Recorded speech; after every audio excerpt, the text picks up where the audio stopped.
Merhaba, ben Mehmet İlter. Dijital pazarlama dünyasına ilk adımımı 2007 yılında çalıştığım bir reklam ajansında attım.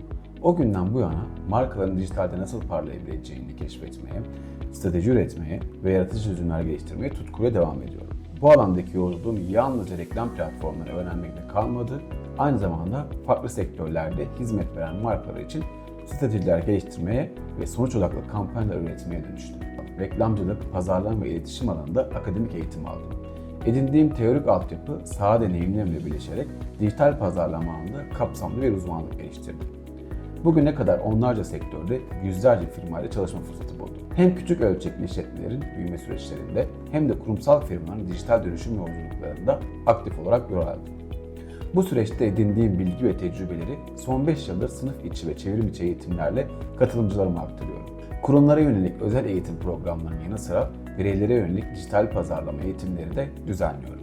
Google reklamcılığına dair hazırladığım bu eğitim setinde başlangıç seviyesinden ileri seviyeye kadar her düzeyde katılımcıya hitap eden içerikler oluşturdum.